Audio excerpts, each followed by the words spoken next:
Welcome, everybody, to this week's episode of the Trend Report. I'm glad you're here today. This is our first episode back after the Trend Report takeover from Trevor Block at InDeal. I hope that you enjoyed Trevor's 4-week opportunity to sit in my chair, but I'm taking it back today for this interview as I have the opportunity to share. This is going to be a really informative conversation today with Anthony Brandt and Bill Grant with Plural. Gentlemen, welcome. Thank you, Sid. Appreciate being here today. Well, I'm excited that you're here. So let's jump right in because we got some good stuff to get to today. Anthony, please introduce yourself. Tell our audience who you are and what you do, and then we'll head over to Bill. Yeah, so my name's Anthony. I'm one of the owners and co-founders of Plural. So we are a furniture company in the contract world, and we are taking on healthy spaces through great partnerships and just really trying to do something different in the furniture market right now. It's pretty exciting. We're going to dive into what that looks like. Bill, go ahead. Introduce yourself, please. Great. I'm Bill Grant, and I'm founder and Chief Creative Officer of Grant Design Collaborative in Atlanta. We've had the good fortune of working with Anthony and Barbara Brandt at Plural Studios to work with them on their branding program and branding narrative, and from the start to now. So it's been a great journey. So very excited about what they're doing and to be a part of their team. So yeah. Well, that's awesome. So I want to start from the very beginning, okay? Because Anthony, you and I are connected on LinkedIn, and I saw you posted a LinkedIn post, and I wasn't connecting the dots fully. And because I saw Brian Graham in there, and Brian was a guest on the podcast sometime last year. Yep. And I commented, like, I want the scoop. I need to be in the know about what's going on with something new. And you and I jumped on the phone to chat about what you guys were doing. You had not even really officially launched yet. Yeah. And so we started this dialogue. But one of the things you told me in our original call was that you built the entire brand on Zoom. So Yeah. I'm really interested in that. But take us back to a little bit of the beginning and how you and your mom came up with the idea for Plural. And then we'll go to Bill about when he got involved in the process. Yeah, absolutely. So this is a family company. So it's me and my mom. We actually started in 2016 as like a throw pillow endeavor. And it turned out we were actually really bad at e-commerce throw pillow sales. And my grandmother to this day is still the only person that bought 2 pillows from us on the website. Okay. So, is that website still up and going? It's changed and adapted now, but okay, because if it is, I'm going to put it in the show notes and tell all the listeners to go buy some throw pillows from you. Okay. It was a short-lived thing, and what really culminated to the point of it becoming Plural today was starting with throw pillows. And from my background in dealer sales and Barb's extensive background in healthcare and in dealer sales as well, we noticed that there was a couple of things on the dealer side that was clunky and hard for them to manage. And we looked at that as, hey, what if we take all your COM procurement for you in the throw pillows? So what we kind of found like throughout the years is the more we can help dealers and our partners, even designers, to make more efficient ordering processes, that we became a value to them or a value add to their service. And really throughout the years, we've been developing products for customers and dealers that really fit their real estate footprint. And really at the start of the pandemic, we looked at how good our partners and dealers were to us. And we were very fortunate throughout the pandemic. We did have a sales increase and we retained all our employees. But it was through the partnerships of those dealers and how close we were to them. And Barb and I got thinking, it is more than us that makes this company work. And in the furniture industry, it takes more than just a brand to be a cool new product and this iconic piece. Is like, we really had to look at what made us special, I think, and really what that was were all the people that were involved.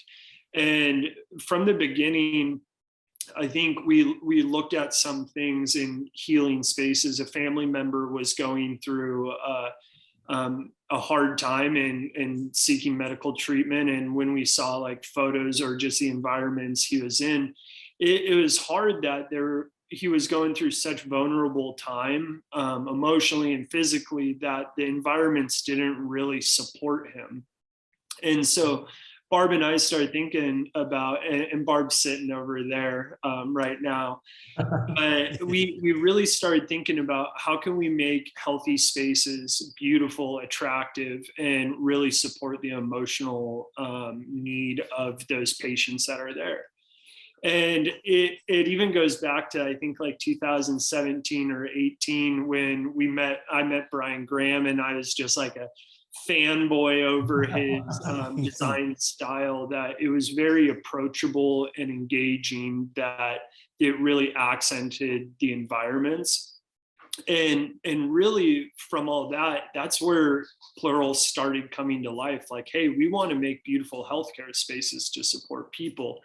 And we go down this, and we asked Brian, it's like, would you ever consider doing a product for this? And he was, I mean, from the get-go, he was always really supportive of what we did.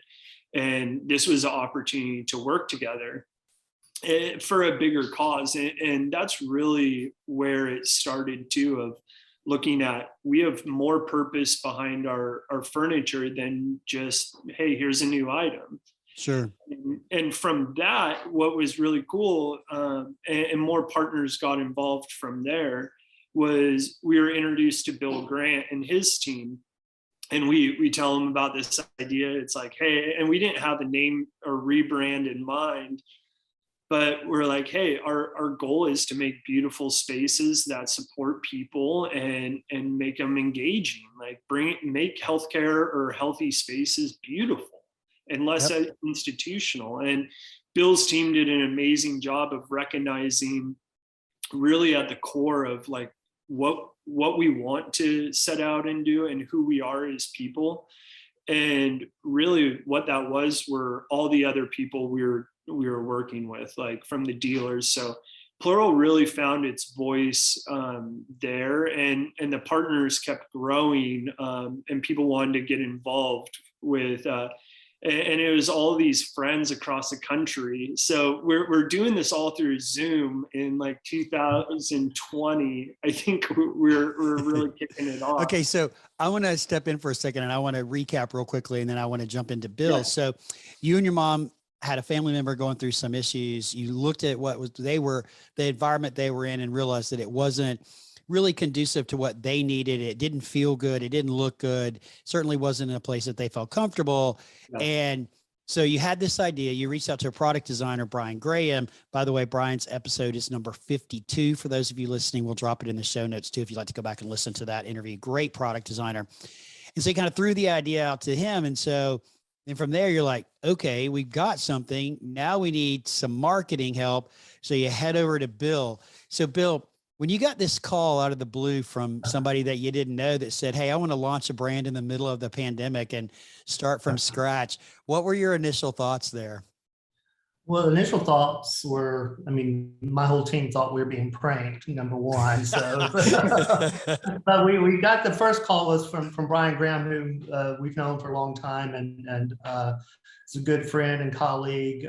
We worked with Brian. He's been a friend, worked with him back. We worked with Geiger, Herman Miller, and Decca, and worked with Brian and his wife, Nancy, and all those iterations. And so we've known Brian for a long time. And so he called first and said, yeah, I'm working with these people, and they seem too good to be true, but, they asked, if I knew anyone. And of course, I thought of you guys first and wanted to know if you wanted to talk to them. I said, sure, we'll talk to them. And so we had our first introduction via Zoom and met Barb and Anthony. And again, I called Brian right after and said, yeah, these people are too good to be true. It's, something's wrong with them, It's, they're my whole team to this day, we've been working now a year and a half to, I don't know, it's been interesting during the pandemic. Time has no meaning anymore, but So true. we swear to this day, if we had to write attributes down of our dream client, Barbara and Anthony fit them all, because they're very trusting and trusted us with a brand, and from the ground up, and the naming and the narrative, but it just all it all worked and it all clicked because it was real, it was genuine. What they were doing was real. The timing was perfect. Of course, during the pandemic, we had time, but we were just so excited that someone was willing to take the risk and step out there and do something wonderful at the time when things were not wonderful. Yep. And we thought the timing was great. When other manufacturers were just stagnant and wondering what to do, not knowing where to turn, but to have these entrepreneurs step forward and say, we're going to do something great and we're going to make it happen, in this time. We said, let's go, let's do it. And so we hit the ground running, and again, it was via Zoom, and it just took on great momentum. I think it was 3 or 4 months before we actually met Barbara and Anthony in person, when they came down to our office, and we had a great work session. And again, it was like we had spent this time putting a kind of a roadmap together for the brand, and they looked at everything and said, we love it, and let's do it. And I was like, okay. It's like sort of, you don't want any changes, modifications. No, let's go with it. So it's like, it's just been a great partnership from the beginning. So that's awesome. I love to hear how things come together. Our industry is really small. Yep. Though it's big, it is really small. I mean, Anthony, you knew Brian, right? And then Brian knew Bill, and that actually was able to pull everything together in a very short time frame. So it just goes to echo how small our industry is and how great partnerships can be formed through networks and knowing people and connections. And I don't think we highlight that enough. Yeah, I mean, I think it's playing well in the sandbox, and one of the funny things about furniture is like there's just this big curtain of mystery. How is it done? Who does what? And yes, and there really, is. And one of the fun things that we've had through this whole experience is like friends and referrals, and same with the mission of, hey, here's where we're going to, and the introductions to Laura Guido Clark, who did our emotive palettes and really tied the colors to the furniture so beautifully. But it's all, it's so powerful that we get this group of people, we're all running together, and they're like, hey, I know this other person that can jump in and help in this capacity, or they have healthcare experience. And we do have other furniture brands that are helping us along the way too. So that's this big, amazing thing that I think we're creating together, is the co-creation of dealers, designers, manufacturers of, hey, we're set out to do things the right way. Let's not compromise on that and change the behaviors. So it's been a fun experience with the partners. So that's really great. I've got a couple of questions there I want to ask you about, but you mentioned Laura Guido Clark. She was also on the podcast last year, episode 57. So while you're going back in the archives, you can check it out and listen to the conversation about Laura and the power of color. And I love that you hired a color theorist to come in and really help you curate a package. But Bill, I want to ask you a question about the name. Where did the name come from? Yeah, so the name. Well, hang on a second. Who picked the name? Who came up with the name? Bill's team. Okay. We were looking at names, and I believe, and again, everything is transpired so quickly. So we were actually looking at kind of a rebrand of the existing company, but we kind of said, well, maybe we should look at a new name, and a new name might be more appropriate based on what you're doing in healthcare and all.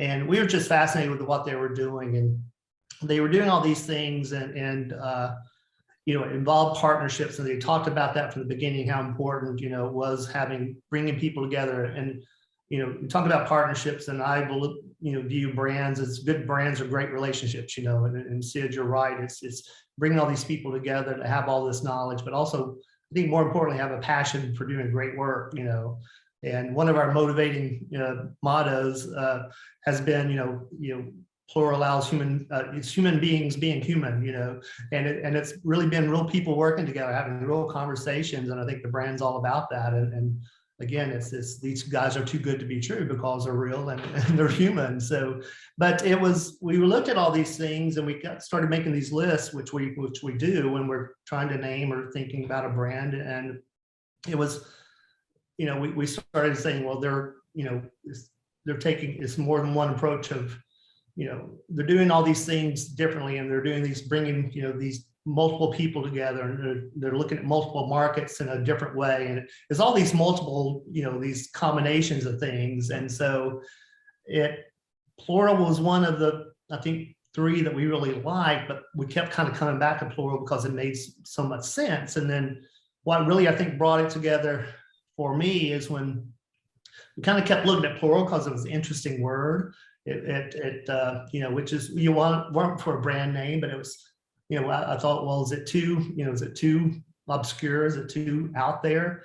But then I kind of went back, the old exercise of going to Merriam-Webster, and, the basic definition is more than one, which has become the motto for the company. And more than one, fit. And we'd actually kind of made a list of, before we had the name Plural, so like more than one approach to commercial furniture, more than one approach to healthcare, more than one partner, more than one, all these things. And so it's like, well, yeah, it's it was meant to be. That's the perfect name. And so and then when I think Barb and Anthony, when they were here, they saw the name before we even got there. It's like, oh, we love that. We love Plural. So it's like okay.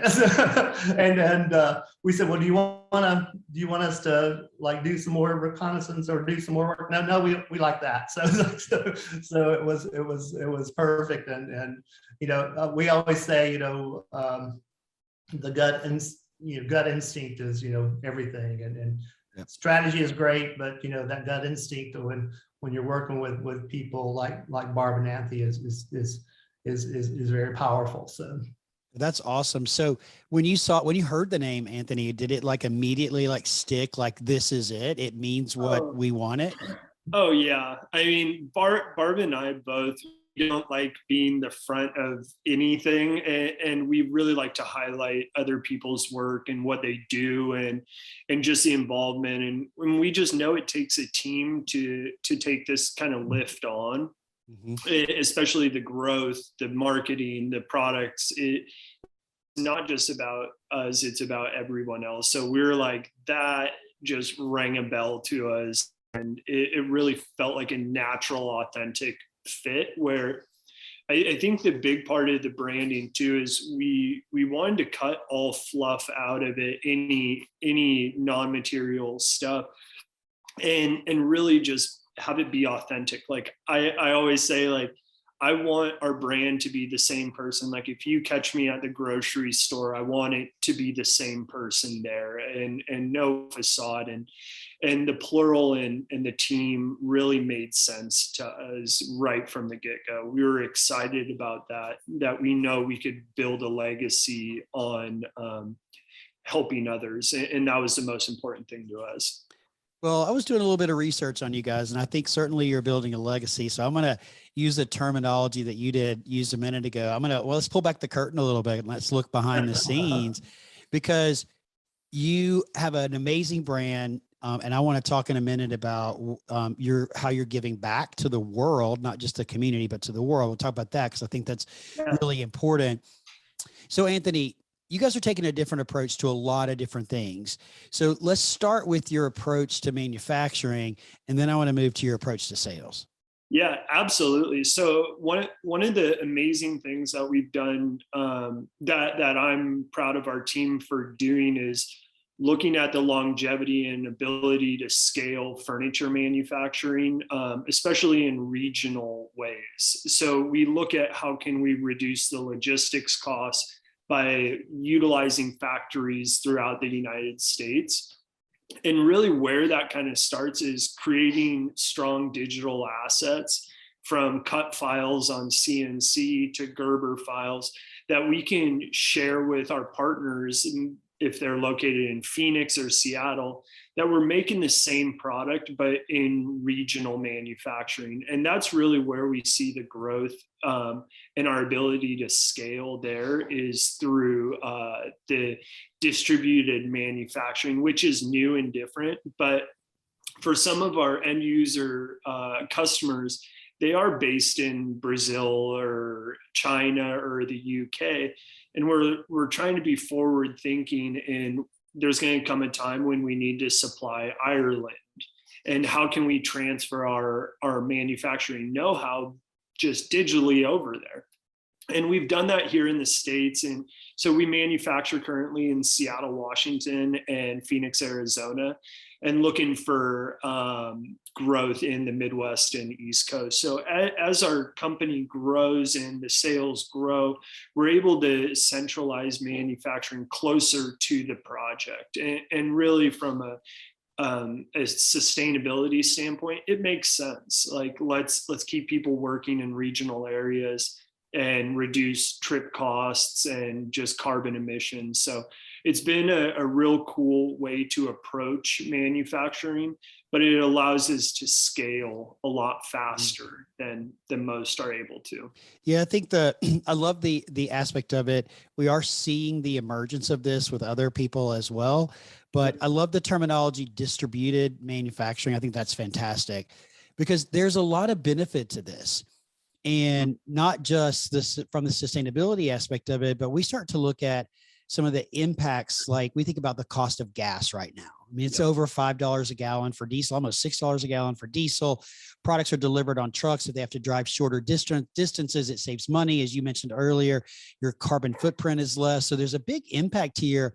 But we also know from experience in our industry that the closer the manufacturing can be to the client, the less likely the product is to be damaged, which means there's less returns, less issues that have to be worked out, which means the customer on the end is happier, right?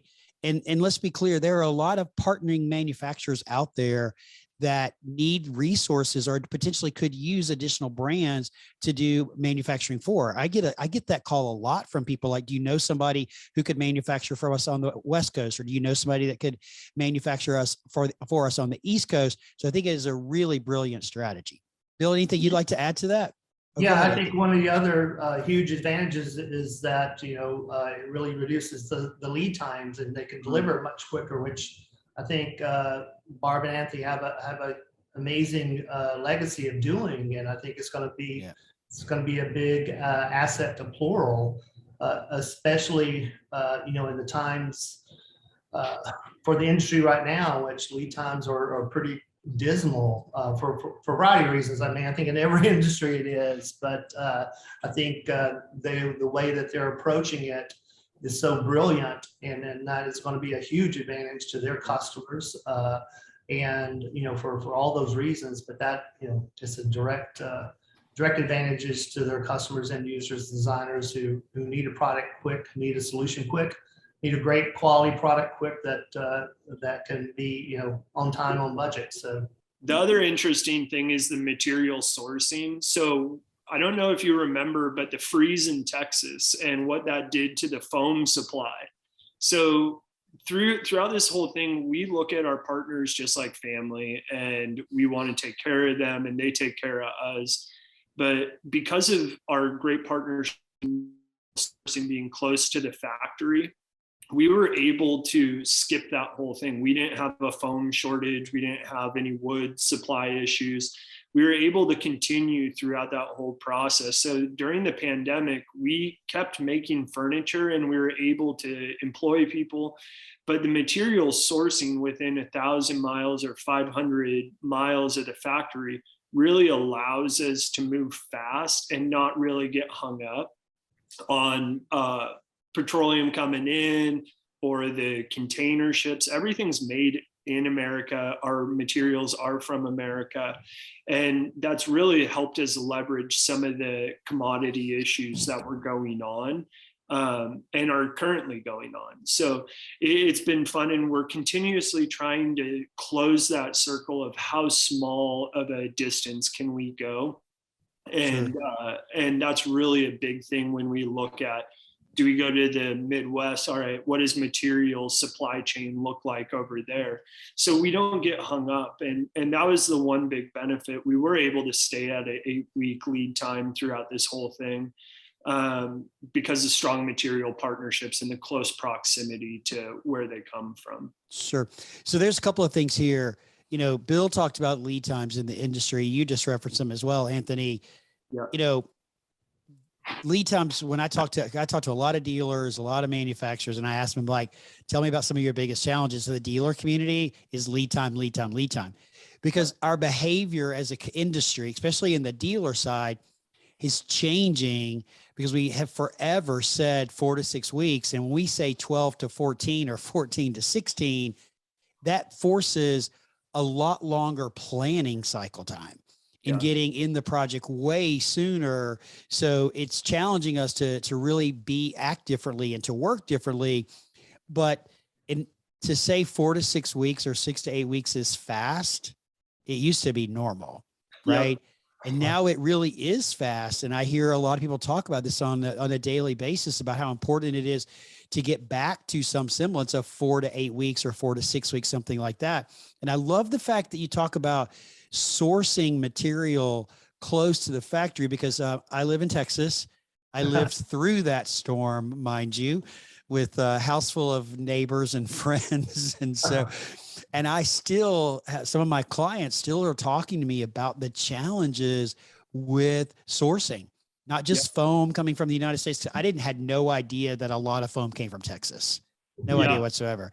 And then we go to the flip side, where we hear steel mechanisms and things that go inside of chairs that make chairs function, whether it's a recliner or something else. 6 to 8 months lead time for some of these products. So there's a lot going on, again, behind the curtain about how all this works. So kudos to you for being able to build a brand, find the right products, find the right partners, both in the manufacturing aspect, but also in the supply chain aspect, to keep the lead time at what is a reasonable 6 to 8 weeks. Well, and it just comes down to partnerships and really investing in those relationships that allowed us to be able to continue to work, to continue to be competitive. And it's really one of the proof statements to the company and the mission of, like, find good partners, take care of them, continuously get better at working with them. And you all just take care of each other, and it's an aligned mission. And we've been very fortunate to have a group like that. That's awesome.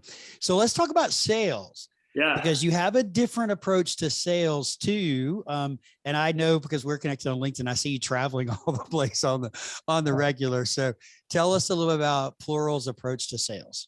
Yeah. So same thing is partnerships. And I will say, we're not for everybody. We're not I think that came from the dealer days of looking at, like, the knife fight to the bottom, competing with imported products. But what kind of happened is the conversation changed, and we focused really in the beginning of, before we grow too much, can we get good at servicing this dealership or this end user, and looking at sustainable growth throughout that process. And really, I travel a lot. Lori, our national sales manager, travels a ton too. And really what we go and travel is to look for furniture friends, essentially, is who can we do right by? How much do we want to take on? Where is our core focus? Opposed to just spreading out to the masses. And we really find those dealer relationships. You can go a lot deeper and farther with them when you give that attention. And so our current decision of not hiring regional reps or independent reps has really been not a shot against them, because there's some amazing reps out there. Of our business we want to become friends with, like, the groups in Texas and Denver and San Francisco. And we know it's going to take a little bit of time in there too. So let's scale naturally through good relationships. Let's see what products they're missing in their marketplace, how product positioning, So that way, we're not just trying to bring another lounge chair to them. We want to solve what problems they're seeing and really understand that on an organic level and build to that. Some dealers need different types of support, be it either renders or customer specific products. And that's really, it's a case by case basis. And we want to grow with those companies as we're a newer group to them. Is here's focused attention. And really our best partnerships and our strongest dealers are the ones that we're having those open conversations with constantly of what are you missing? How can we get better? And we can't really do that without being a part of it fully. And so we've taken really the position of let's go into key markets, establish those relationships with the dealers and the design firms, and then kind of roll it out where that natural growth has really worked in finding the fruitful partnerships. So I'm all about doing things differently and looking and evaluating what works in our industry, what doesn't work in our industry. You talked about that early on in evaluating processes. And in this case and scenario, what you talked about was strategic growth that would lead to scalability of the business based on building relationships with your strategic partners. So no offense to, or you don't dislike independent reps, but you're going directly to the customer to service the customer to grow your business. And I think you mentioned it before about smaller rather than to the masses, because this is my opinion, and Bill, I'll let you chime in just a second here. This whole conversation about racing to the bottom's got to stop. Yeah. Right. The best price does not always win and should not always win, because at some point in time, the more you give up on price, you're giving up on feature, benefit, service, or something, quality, whatever it is. And I love the fact that you know exactly who the customers are, because I have no problem when I was a salesperson. I still have no problem today in my business saying to people, you're not my client. Yeah. If you're looking for the best price and that's all that's important to you, then we're not a good fit. Well, doing the right thing, we're working with a healthcare group too, and we're very much aligned on that. Is, hey, here's the amount of work that you're going to need. We'll have focused attention, resources dedicated to you guys, but also some of the things that we're trying to implement in our business, moving to B Corp status and just our social cause involvements of. When you start doing the right things for the right reasons, you'll attract the right customers. And that's really what we value more than just top line revenue growth. I mean, that's nice, but it really, when you look at furniture and what we do is we get to do all these other things because of furniture too. And that's why we're all together. But the right customers with that kind of alignment of, hey, when you buy from us, like we're working with One Tree Planted or Pipeline Worldwide gets the remnant bags, is our cost might be more than the bottom, like the lowest one. But here's the other things we're trying to do with that revenue creation. How are we helping people? How are we supporting our communities? And by having those values in place, we want to attract the right dealers too that have they're involved. They have similar core values that it becomes fun to work with each other, and that's where the best stuff's made. And really, the transactional business isn't what we're looking to do. We want to create relationships and growth based off of similar values. So Bill, thank you, Anthony, for sharing all of that. And you just said something, if you do the right thing, can you say it again? If you do the right thing.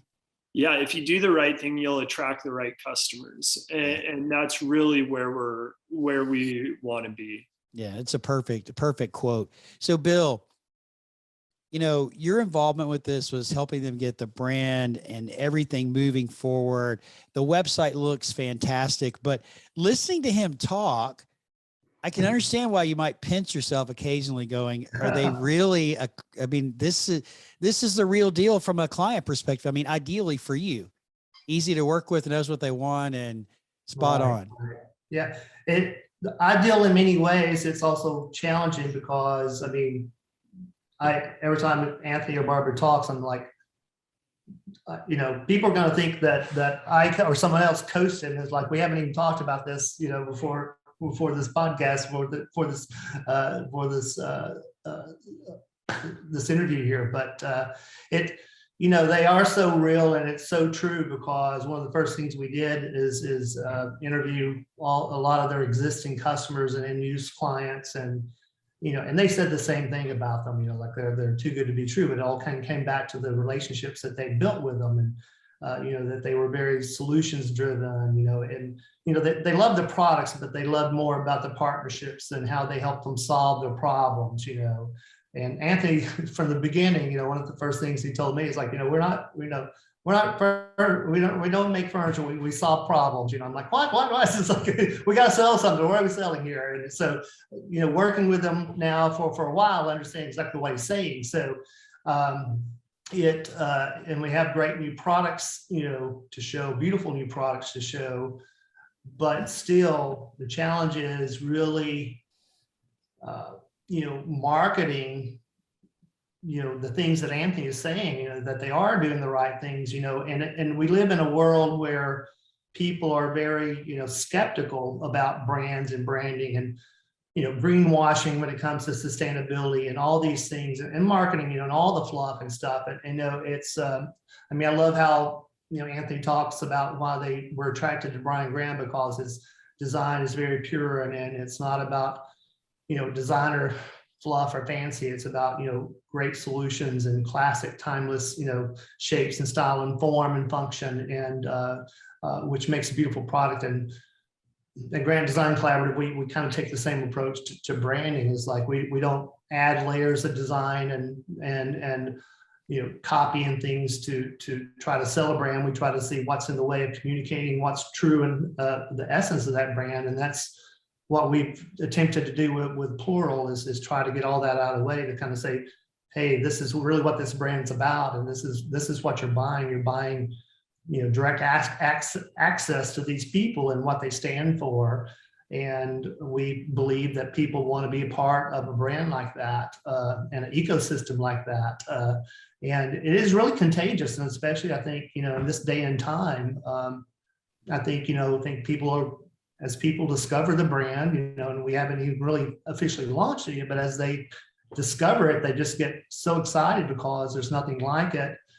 There's nothing really new out there to talk about right now, nothing that exciting. There are new products coming out all the time, but to have a company like this that's real, doing the right thing for the right reasons, being sustainable, building the products in, not only the parts and pieces, but building products by hand in America. You go and see the products being made, and it's people putting the products together.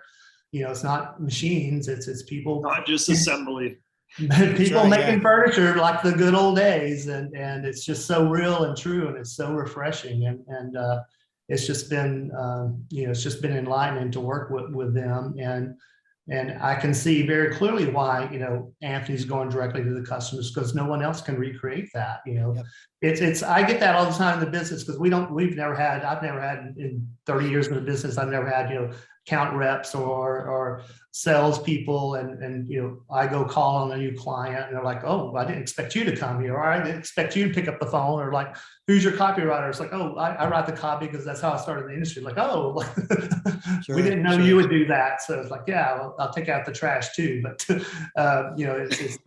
have a lot of things in common with Barb and Anthony, and I think Brian and Laura too. It's just it just seems seamless, that it just seemed like it was natural and meant to be. And I think, I think good people doing the right thing attracts more good people doing the right thing, and people who want to do the right thing. So Absolutely.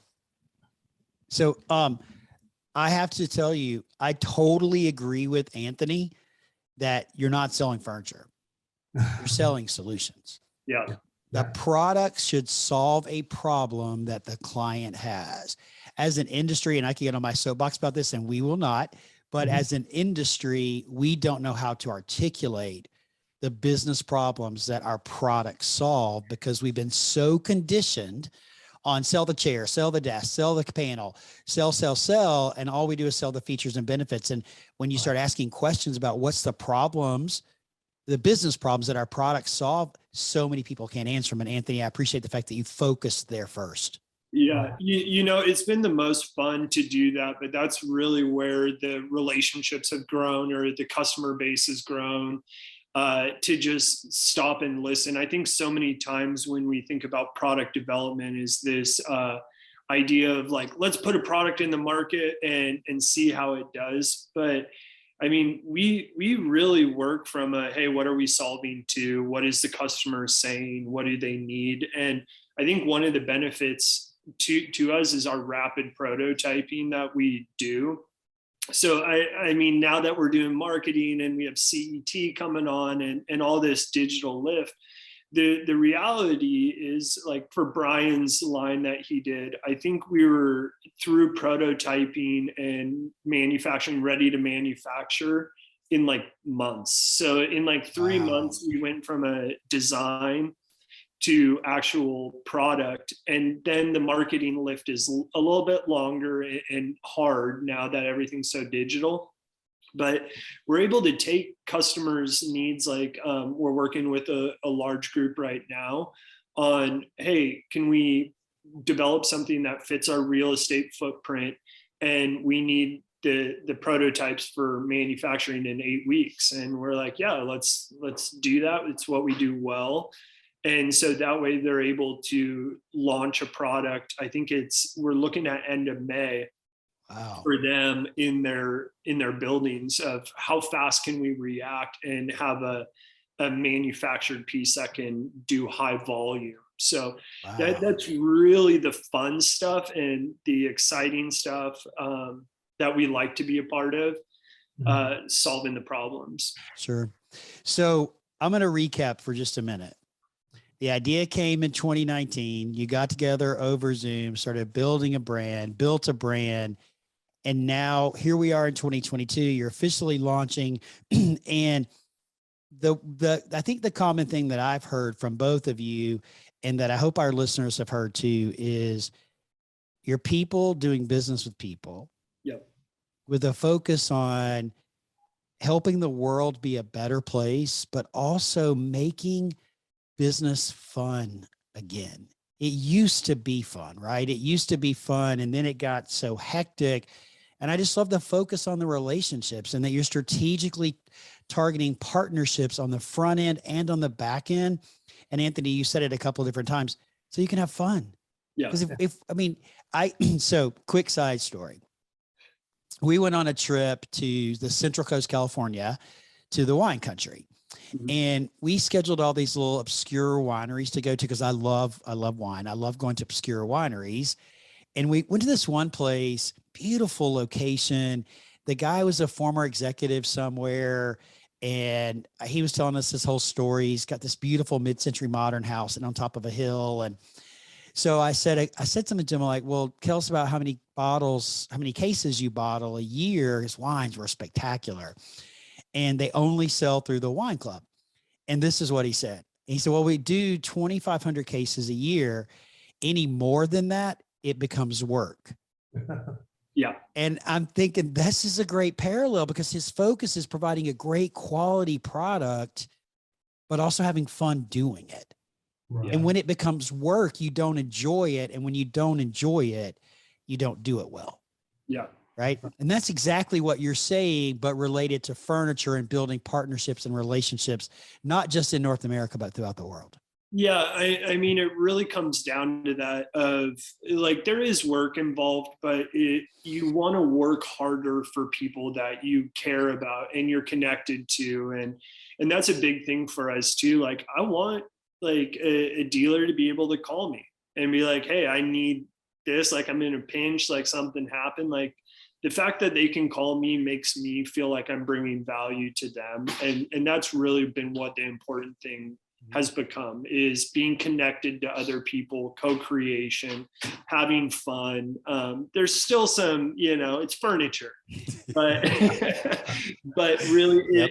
if we get to do this, like, and I've told Bill a ton of times, like, if I can do this the rest of my life, making friends and helping solve problems in the furniture world, like, that's a great career. And I would love to do it based on those values for a long time. So, gentlemen, it's a fascinating story. As much as I hate to end this conversation, we are out of time. I'm super excited about what it is you're doing, how you came together, the story, but also more importantly, I think that you're demonstrating and you're showing our industry that there are other ways to do things than the ways we've traditionally always done them. And if you have the courage to step out on the limb and do something different and to challenge the status quo, look what's possible. Look what you can create when you bring a group of like-minded people together. You're building a brand that I have no doubt is going to be hugely successful, not just in the current state, but in the years to come as well. So with that, are we going to see you at NeoCon? Are you going to be there at all? We will be running around there. The big one that we're focused on is healthcare design in San Antonio this year. So we will have a booth there right as you walk in. Will be hard to miss, but we're real excited from Bill's experience with trade shows, and we no doubt will have a great booth, and we're excited to be there. Well, that's only a few hours from me, so maybe I have to come down there and check it out and see you guys. We'll see you there. Gentlemen, I really appreciate you being here today. If our community would like to get in touch with you, Bill, we'll start with you. What is the best way for them to do that? Probably via email, bill@grantcollaborative.com. We'll be sure to drop that into the show notes as well. And Anthony, what about you? Yeah, so Anthony at pluralstudios.com. And then on social media, it's Plural Design Studios. So that's on Instagram. A bunch of great information always comes on LinkedIn, and Plural Studios is there. But as things go on and grow, we have a ton of information and cool stories being told on pluralstudios.com. It'll just be a continuous growth of sharing partners' feedback and information there. So yeah, connect with us anywhere, and always reach out via email or give us a call. So we're going to drop all that information into the show notes so that you guys have access to it. Just as a side note, I did kind of snoop around the website today. Really liked what I saw. The feel of it is really cool. I love all the movement that you got going on there, Bill. And I just got to say the audio clips are pretty cool. So whose ever idea that was, the audio clips are pretty cool. So congratulations, guys. Look forward to hearing and learning all about your success in the future. And thanks for being with us today on the Trend Report. Awesome. Thanks, Sid.